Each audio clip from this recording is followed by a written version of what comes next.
I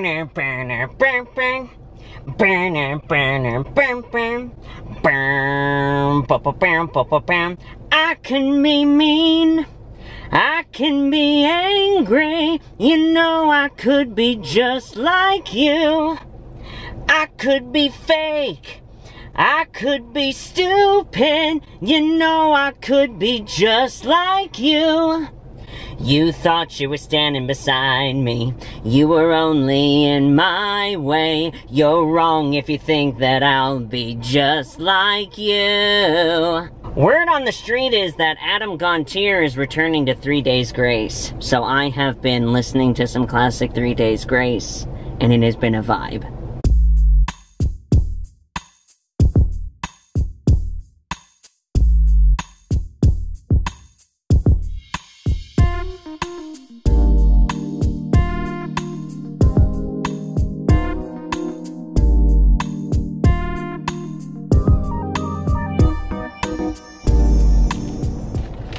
Dzień dobry, YouTube, Evie Tommy, to another episode of Atticus Eats. My dear friends, we are now sojourning for the first time on camera to probably the most classic, at least in this generation and day and age, the most classic, world-renowned American fast food joint. Arguably.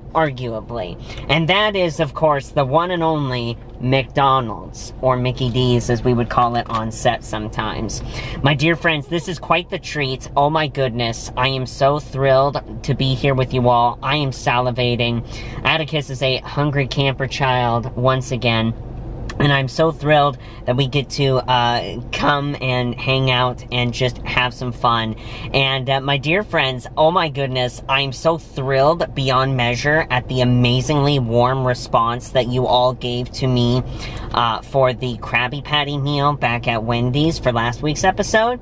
And as soon as it went up and I just started reading all of the amazing comments, coupled with some of the things that were discussed on my stream last week, on my Twitch live stream, I just sat back and I said to myself, you know what?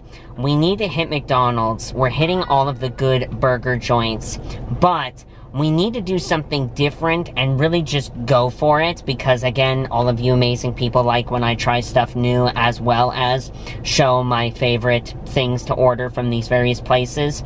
So this is not the official Atticus Shaffer Eats McDonald's, because my own personal, regular order would be something different. We're jumping right on in, as you can tell by the video title today. We're jumping right on in. We're gonna be crazy like a cat. And we are gonna try for the very first time the Chicken Big Mac. And so I got myself a Chicken Big Mac meal. They gave me plenty of napkins, which I'm always so thankful for. Of course, we got the good old no skin on them, very unhealthy and delicious McDonald's French fries. Oh yeah. I hope they never get rid of these McDonald's fry boxes. And I hope they never change the colors, because this is signature for McDonald's. Oh yeah. Oh yeah. Where do I put my fries?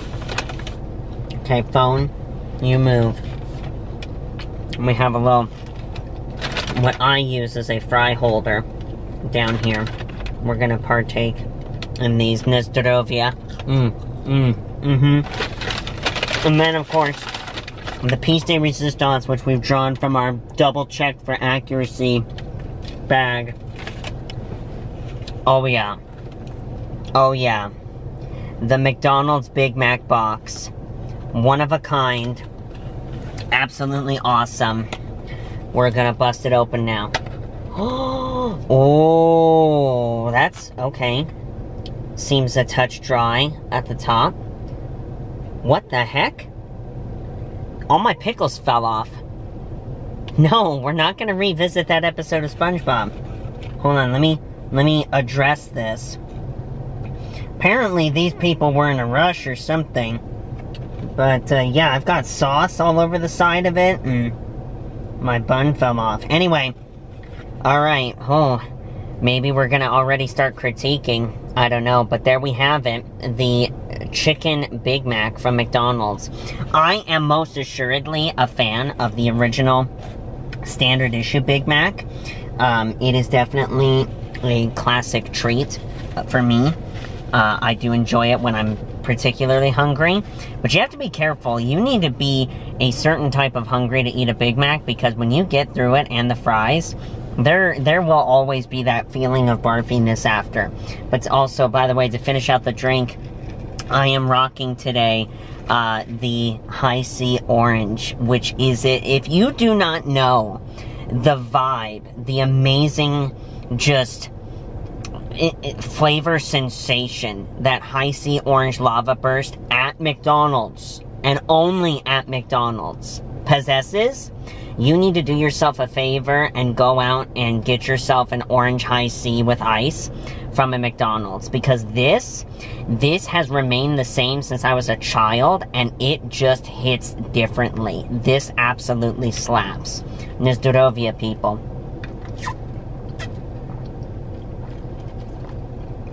Somebody just parked next to me. It's gonna be a good Atticus Eats episode. Hopefully. Hopefully. Alright, well, cool people. I'm ravenous. We're gonna go ahead and get on into this. And now somebody parked next to me on this side! Nice! Alright. Let's all just hang out under the shade. There's only one tree in this parking lot. Why would I think I'd have it all to myself? Alright.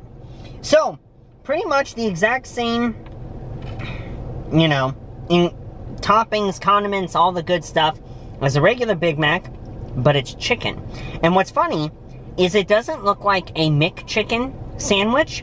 This looks like two giant chicken nuggets that they've just put on two buns. So, knowing how they make the chicken nuggets at McDonald's, we're gonna have everything in here. Chicken eyeballs, chicken feet, chicken bones, you know, the whole 9 3/4. But we have this together for fellowship and entertainment purposes. So, Nizdorovia, people. Cheers.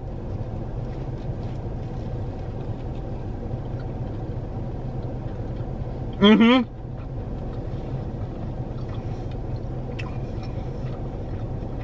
Yeah. This is honestly comical. It's literally just they made supersized chicken nuggets and put it on a bun. I don't know whether to be impressed, horrified, or shocked. It's all in my hand.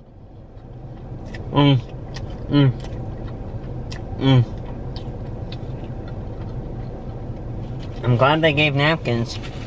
Holy cow. Wow. Honestly, people, texture, flavor, everything. It's exactly the taste of chicken nuggets, but on a bun. This is hilarious. This is honestly so funny. I had multiple people, when they were talking about the Krabby Patty versus the Chicken Big Mac, I feel like there were more people that were afraid to try the Chicken Big Mac than there were of the Krabby Patty. But then there was people who absolutely despised the Krabby Patty, and they were like all about the Chicken Big Mac. I'm so thankful that we've had both now here on the channel. And, oh my goodness, have you had either the Krabby Patty or the Chicken Big Mac? What are your thoughts if you have or have not?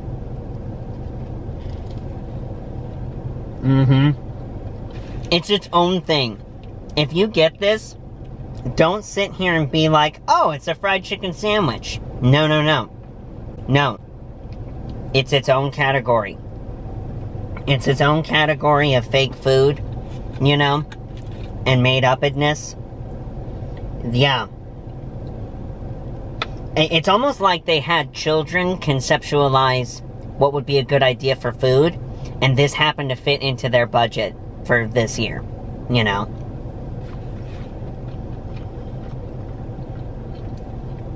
I have lettuce falling all over the place. Hold on. That's the one problem with any Big Mac. The center bun makes it really slick, And so it's kind of hard to get a purchase on the thing. Take a look at that. My myriad of bite marks.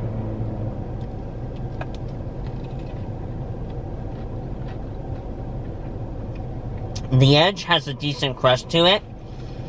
It gets a little bit too soft and flabby when you get closer to the center.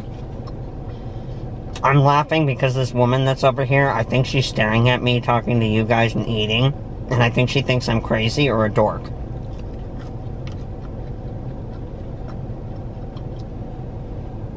I just got oh, no, I didn't. Oh, that's lucky. I thought I got secret sauce on my jeans. I was gonna cry. I didn't. We're okay.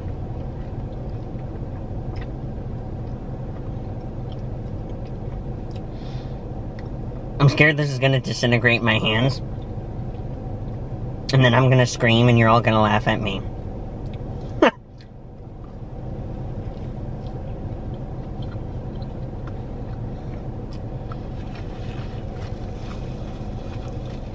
Speaking of McDonald's, the chicken nuggets specifically, have you ever done this, or have your children ever done this? My brother, when he was a kid, growing up in the 80s, 90s, because McDonald's would mash up the whole chicken and put them in the nuggets, my brother was very particular. He did not like dark meat. He liked the white meat. And what he would end up doing is whenever he would get, like, chicken nuggets, like my mom would buy him chicken nuggets for a kid's meal, a Happy Meal, I should say, he would always take his chicken nuggets and snap them in half to look inside of them and make sure that it was white meat and not dark meat and not have any, like, bones or anything like that. Have you guys ever done that? Has that been a safety thing you've needed to do? Yeah, I think it just kind of comes with the lore of McDonald's at this point. You know what I mean? I promise, and you guys know this, that I will shoot straight with you all. When I eat food, I don't just eat purely slop.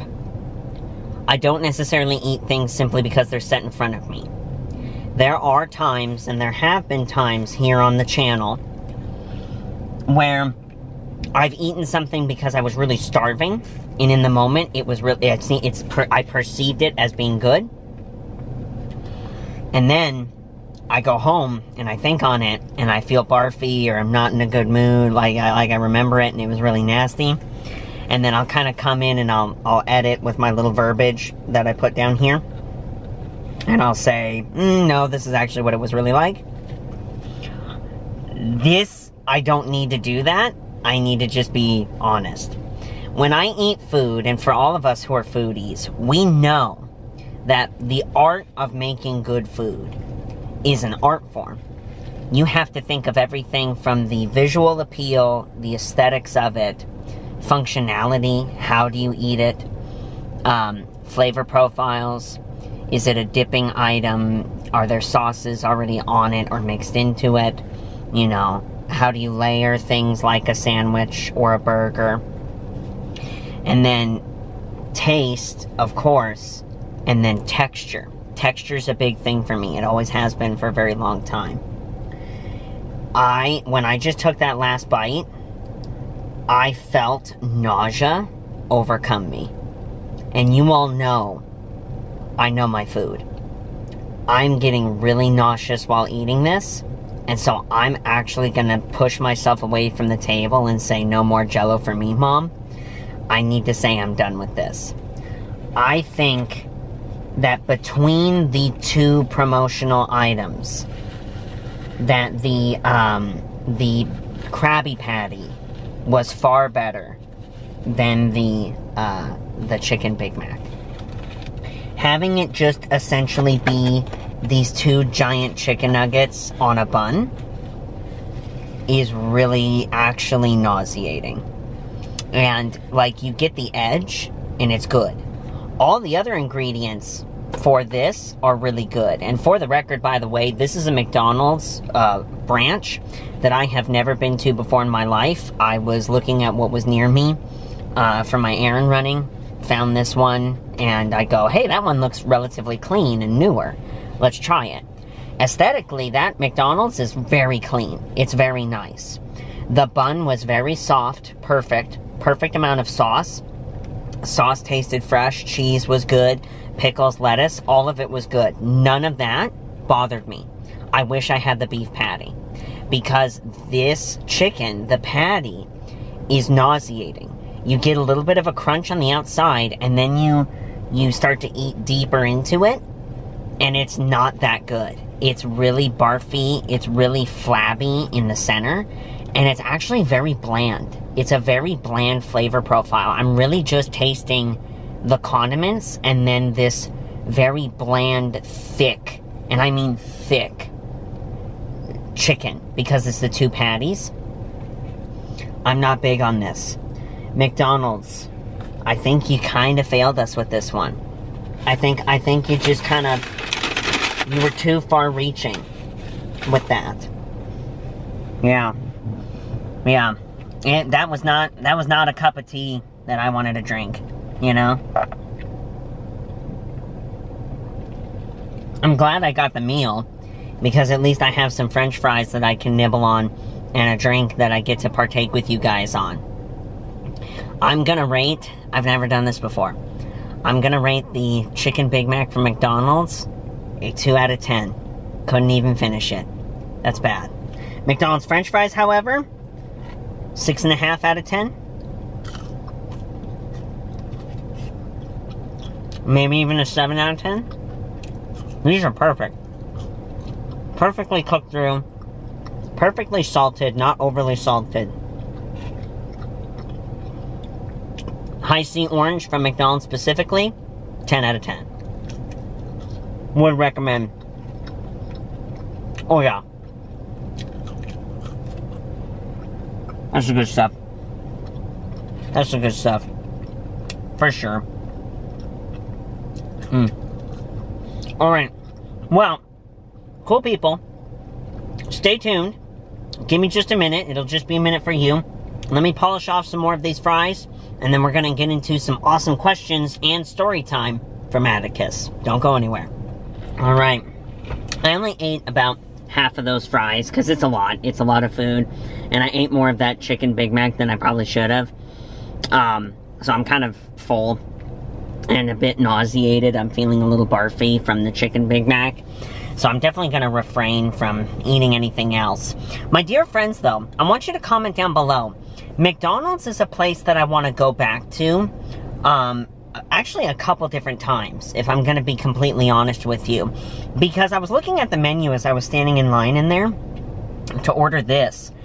And they have so many interesting things. And it's kind of funny. McDonald's is, they do a lot of things in an interesting way and well. And even if you don't get something repeatedly, sometimes you can get something and it's really nice to try.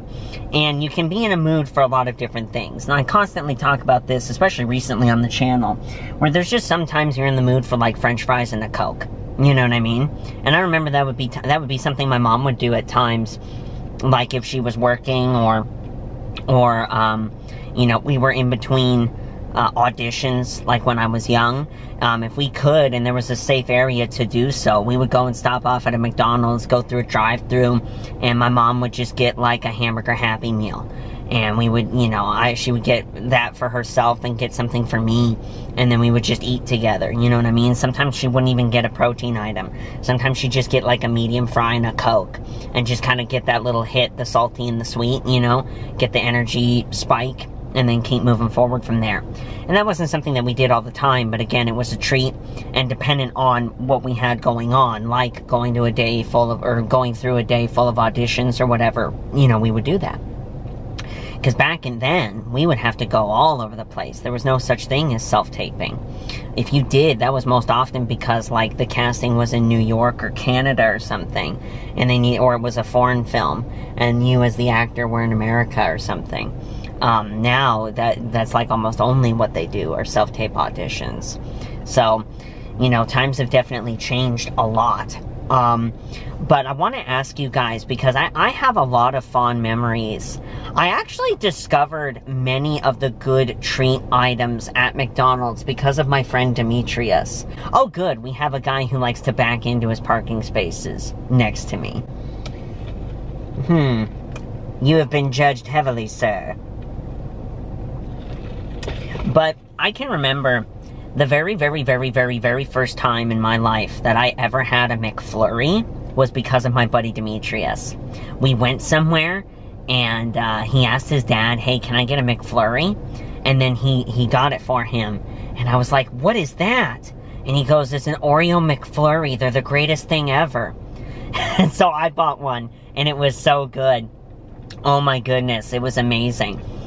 And so anyway, long and the short of it, my dear friends, I definitely want to go back to McDonald's. We have other eateries that we're going to be going to, but I definitely want to go back to McDonald's, not only for like a meal, like a protein something meal, and that'll probably be when I do my Atticus Eats McDonald's video, but I also want to be able to try a couple of their sweet treats, and I want to hear from all of you down in the comment section below.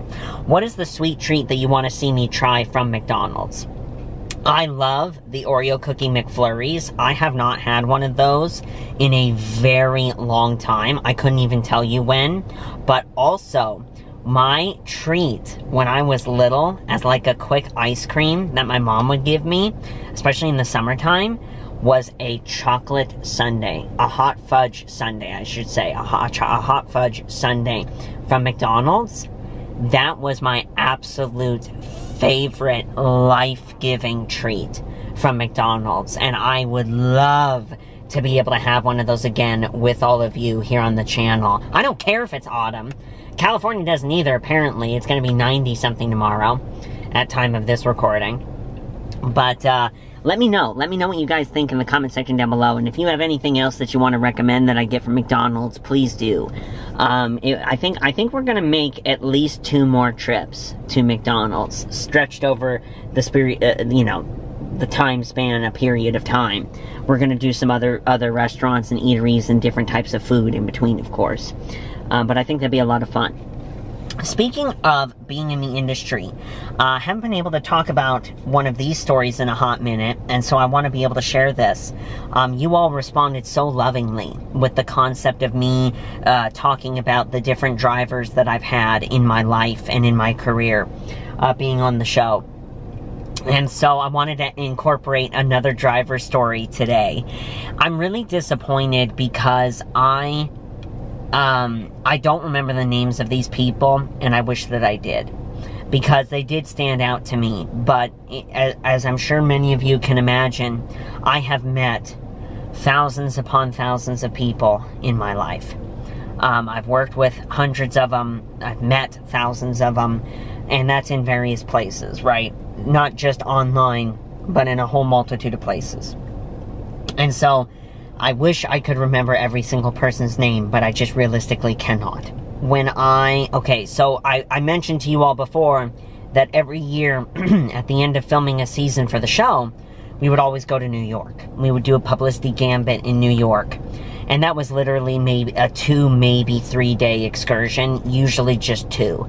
They would fly us in, spend a night in New York. Next morning we get up, run all the publicity stuff, and then that afternoon I'm on a flight back home. And so I had a lot of different drivers, and there was a lot of different logistics involved. And there was this one time, and it was actually near the end of the show. I think it was when I was 16 or 17, because this was the last time I had to go to New York and have a studio teacher be present, which is required by law if it's during the school year. This one particular trip, we went out, and oh my goodness, it was so amazing. I think it was when I was able to do a lot more publicity in a condensed period of time. We were doing a lot more interviews. I think this is when I was able to be on The Pulse, SiriusXM The Pulse. Type in the comment section below, were any of you around and listening to SiriusXM radio, specifically The Pulse, when I was able to do my publicity segment on there. I did a whole, like, hour of Atticus Shaffer's top 10 favorite songs. That was an adventure. That was such an amazing adventure for me. I got to be a DJ for, like, an hour and a half. And that was such an amazing, amazing time. But, anyways, cool people. With this particular trip, that was awesome. I got this driver who was absolutely as nice as could be. I think he was a Hispanic guy, Hispanic American, and man, he just had such a cool story. And it was so interesting because he was the one who picked us up from the hotel. And what ended up happening is, for whatever reason, I was in a hotel that was way far away from all of the publicity stuff that I needed to do. And the publicity stuff would always be in Manhattan, in or around Times Square. So usually, they would get a hotel that was relatively close in proximity to those things. So that way, if you were to look at a grid, all of the different studios that we would end up going to would be maybe 4 or 5 blocks away from each other as a crow flies. But within like a squared grid. And this guy, he came, he got us, he picked us up, and the way that they worked it, they wanted us to check out as we were leaving the hotel. So we did. So we had all of our luggage with us, and when I say all of, it's a lot for it just being my mom and I.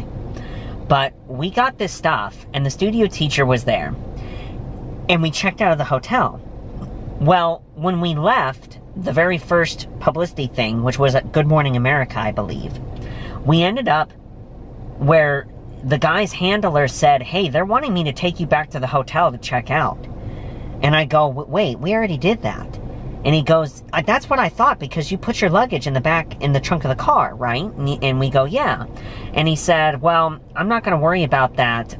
Where's the next stop that you guys are supposed to go to? Do you have the itinerary? We had the itinerary with us, and they said, okay, well, the next place is blah, blah, blah. And he said, I know where that is. I'm just going to take you there. So we left. Long and the short of it, we found out that they were actually supposed to switch drivers. And it was going to be this really complicated debacle. And the driving company, they messed up their own logistics, is essentially what it was.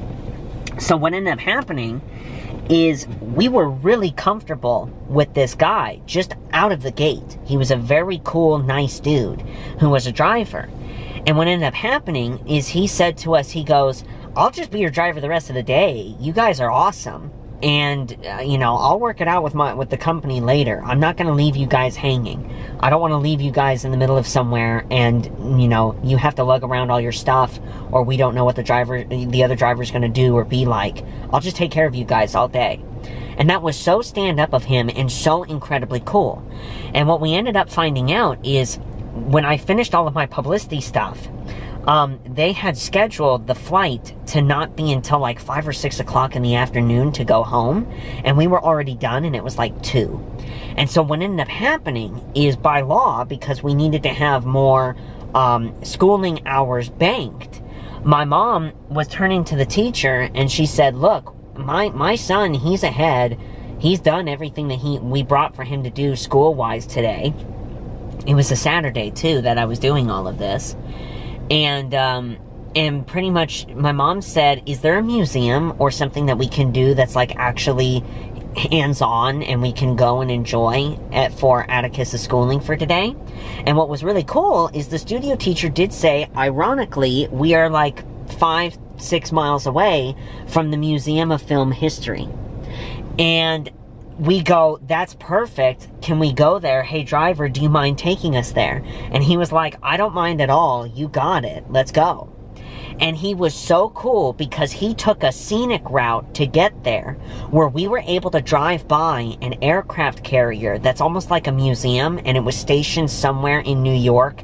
And I don't remember if it was in the Hudson Bay area or somewhere near there.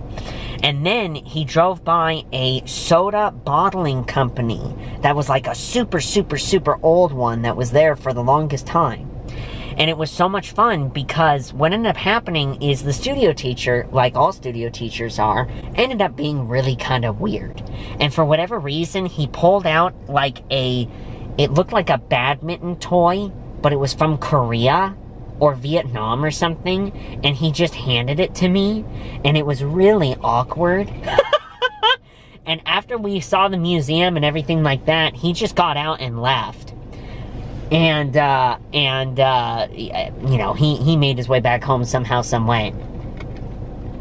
But then, we ended up having like an 1.5 hour long commute, to get from the inner city of New York, again, wherever it was that we were, whatever borough we were in, and then get to the major airport that's out there so we could take the flight to get home.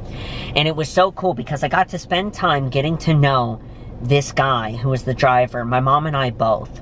Turns out, he was a Marine Scout sniper. He went to qualified and did all of the awesome stuff that he needed to do in the Marine Scout Sniper School, which you have to do a lot in order to even qualify for something like that, the United States Marine Corps. And he was telling me about his rifle, and he was telling me about the time that he got to spend overseas. I think he actually did serve in Iraq at this point. And so then he got out and he started doing this, and he said, you know, in this circumstance, your driver, most of the time it's supposed to be that your driver doubles as your bodyguard, but these days that doesn't really happen so much anymore. They're looking for drivers rather than guards. But in this circumstance, your driver today is also your bodyguard. And he was so insanely nice. Got to hear about his family. He's native to New York. You know, born and raised there, grew up there, and then he did his military career, and then he came back home. And man, he was just as cool as could be, an insanely kind dude. And then what was funny, too, is we were like, hey, do you have any kids? He's like, no, but I've got my, I have cousins who are kids. And we go, here. And we handed him the little toy, the little Korean, like, feather cat toy, but for kids. And he actually said, my cousin will love this. He's gonna bat it around like a cat.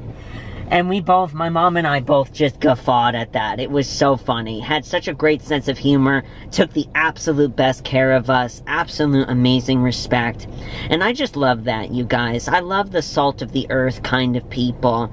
The incredibly kind, thoughtful, hardworking people that are real and down to earth. And that's how I always want to present myself as well. Because that is so much better than the fakery and the puffed upness that is not just, you know, rampant in this industry, but in any industry now. I feel like there's this influx of arrogance and whatever. And I'm just so grateful that, you know, I could emulate something.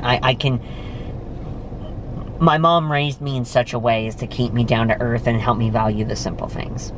Alrighty, cool people. So now that driver story has been shared, and there are other driver stories as well, by the way, so if you want to hear more, definitely comment down below. But let's take a quick look here at the YouTube comment section questions, and let's answer one or two of them before we sign off on today's video. So let's see here. Okay, BNut DP on YouTube asks, did you go to college, and if so, where did you go?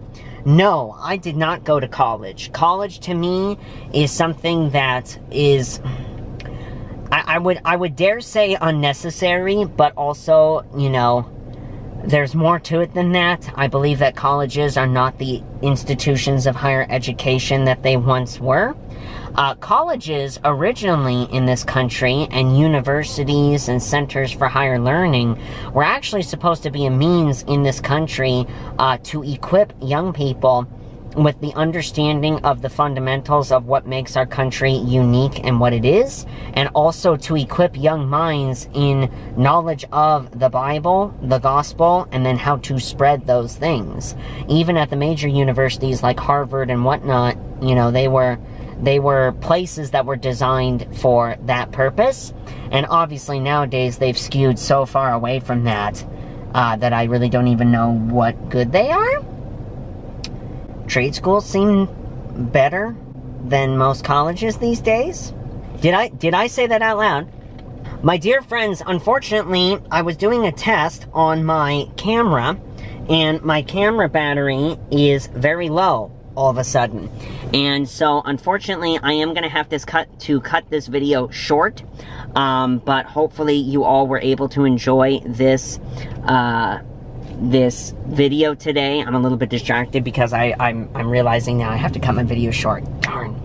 But there's a lot of other questions that I'm going to be answering, obviously, in subsequent videos. Because I have to spat this off kind of quickly, please be sure to check out the links in the description box below. They help me out a ton. Give this video a big thumbs up. Subscribe to my channel if you haven't done so already. And please be sure to share this video on all of your social media so that way we can keep this community growing and going strong. My dear friends, have you tried the Chicken Big Mac? If so, what did you think?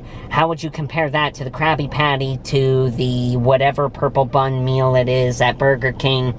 Let me know. You guys are the best. I can't wait to see you in the next episode. God bless. Do Widzenia. I just want a great life, something where I feel like I just didn't waste time, something I look back and say that was a great